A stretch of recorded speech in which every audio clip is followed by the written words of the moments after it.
മലനാട് തേങ്ങുന്നു, മനമഖിലം വിങ്ങുന്നു, മാനവ കണ്ണും മനവും നിറഞ്ഞിടുന്നു, വേദനയാൽ കരയുന്നു. സമുദായത്തിൻ നേതാ, സൗഹാർദ്ദത്തിൻ ജേതാ, സയ്യിദ് ശിഹാബിന്റെ വിയോഗത്താലേ ഏവർക്കും ഒരു ഹാലേ. മലനാട് തേങ്ങുന്നു, ഒരു മന്ദഹാസത്താൽ ഏവരെയും ആകർഷിക്കുകയും വിസ്മയിപ്പിക്കുകയും ചെയ്ത പാണക്കാട് മുഹമ്മദ് അലി ശിഹാബ് തങ്ങൾ ഓർമ്മയായിട്ട് 5 വർഷം പൂർത്തിയാകുന്നു. രാഷ്ട്രീയത്തിലും സ്വകാര്യ ജീവിതത്തിലും വിനയവും വിവേകവും കൈവിടാത്ത വ്യക്തിത്വമായിരുന്നു ശിഹാബ് തങ്ങളുടേത്. സംഘർഷാന്തരീക്ഷത്തിലും സൗഹാർദ്ദത്തിന്റെയും നന്മയുടെയും കൈത്തിരി കെടാതെ സൂക്ഷിച്ച മനുഷ്യസ്നേഹി. സമാനതകളില്ലാത്ത ദൗത്യപൂർത്തീകരണത്തിന് ശേഷമാണ് 5 വർഷങ്ങൾക്ക് മുൻപ് അദ്ദേഹം കാല യവനികയ്ക്കുള്ളിൽ മറഞ്ഞത്. ഒരിക്കലും മായാത്ത പുഞ്ചിരിയും പ്രസന്നതയുമായിരുന്നു ശിഹാബ് തങ്ങളുടെ മുഖമുദ്ര. സൗമ്യഭാവത്തിലും പതിഞ്ഞ ശബ്ദത്തിലും സംസാരിക്കുന്ന അദ്ദേഹം ആരെയും വേഗത്തിൽ ആകർഷിക്കും.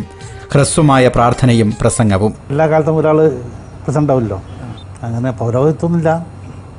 ഞാൻ സാധാരണ രീതിയിൽ ജനമായി പെരുമാറുന്നു, അതുപോലെ മറ്റുള്ള കാര്യങ്ങളാണ് ചർച്ച ചെയ്യുന്നു, തീരുമാനം ഇത്ര മാത്രമേ. അല്ലാതെ വേറെ പ്രത്യേകമായിട്ടുള്ള ചടങ്ങുകളൊന്നുമില്ല. രാഷ്ട്രീയമോ സാമുദായികമോ ആയ വേർതിരിവുകളില്ലാതെ ആർക്കു മുന്നിലും ആ ഹൃദയവാതിൽ അടച്ചിരുന്നില്ല. ഏത് സാധാരണക്കാരനു വേണ്ടിയും സ്വന്തം സമയം വീതിച്ചു നൽകുന്ന ജനനേതാവും പണ്ഡിത ശ്രേഷ്ഠനുമായിരുന്നു ശിഹാബ് തങ്ങൾ.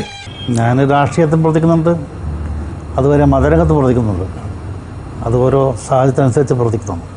ഞാൻ സാധാരണക്കാരനായിട്ട് അറിയപ്പെടുന്നതാണ്, ലീഗിനായിട്ട് പ്രവർത്തിക്കുന്ന ഒരു സാധാരണക്കാരൻ.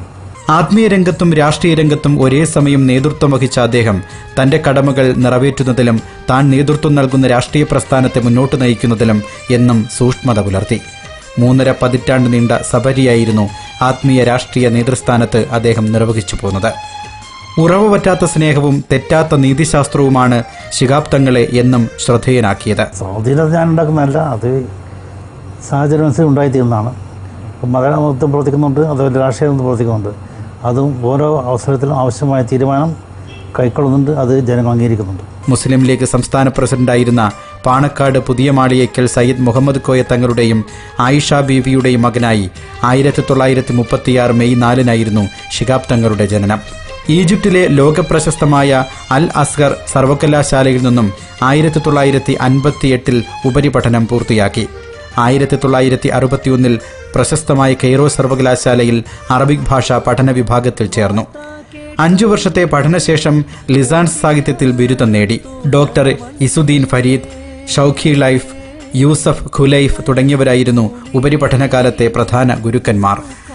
മാലദ്വീപ് നേതാവ് മൈമൂൺ അബ്ദുൽ ഖയ്യിം ഉൾപ്പെടെ നിരവധി ലോക നേതാക്കൾ സഹപാഠികളായിരുന്നു. വായനയും എഴുത്തുമായിരുന്നു അക്കാലത്ത് ശിഹാബ് തങ്ങളുടെ താൽപര്യങ്ങൾ. മലയാളത്തിലും അറബിയിലും ഉൾപ്പെടെ നിരവധി ലേഖനങ്ങൾ പ്രസിദ്ധീകരിച്ചിട്ടുണ്ട്. പഠനകാലത്തിന് ശേഷം കെയ്റോ സർവകലാശാലയിൽ തന്നെ അധ്യാപകനാകാൻ അവസരം ലഭിച്ചതാണ്. എന്നാൽ പൊതുപ്രവർത്തന രംഗത്തും ആത്മീയ രംഗത്തുമാണ് തന്റെ നിയോഗമെന്ന തിരിച്ചറിവിൽ ആ ക്ഷണം അദ്ദേഹം സ്നേഹത്തോടെ നിരസിച്ചു. അത് ഏതായാലും പാർട്ടിന്റെ അഖിലേന്ത്യാ പ്രസിഡന്റാണ് ഉയർന്ന സ്ഥാനത്ത്, അതിന്റെ താഴെയുള്ളൂ മറ്റുള്ളതായ നേതാക്കൾ. പിന്നീട് കേരള രാഷ്ട്രീയ രംഗത്തെ ശക്തമായ വാക്കായി ശിഹാബ് തങ്ങൾ മാറിയത് സമകാലിക ചരിത്രം. ഒടുവിൽ 2009 ഓഗസ്റ്റ് 1 സംഭവബഹുലമായ ആ ജീവിതത്തിന് തിരശ്ശീല വീണത്. ശിഹാബ് തങ്ങൾ ഓർമ്മയായി 5 വർഷങ്ങൾ പിന്നിടുമ്പോഴും മരിച്ചാലും മായാത്ത ചിരുനിലാവായി ഇന്നും അദ്ദേഹം പ്രഭ ചൊരിയുന്നു. News desk, Asianet radio. Sayyid ശിഹാബല്ലേ, നാമം മശഹൂറല്ലേ, ഇനിയെന്ന് കാണും നമ്മൾ തിരുവദനം, സുസ്മേരപ്പൂവദനം.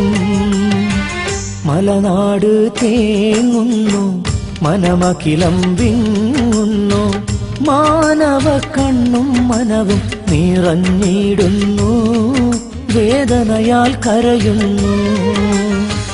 സമുദായത്തിൻ നേതാ, സൗഹാർദ്ദത്തിൻ ജേതാ, സയ്യിദ് ശിഹാബിന്റെ വിയോഗത്താലേ ഏവർക്കും ഒരു ഹാലേ.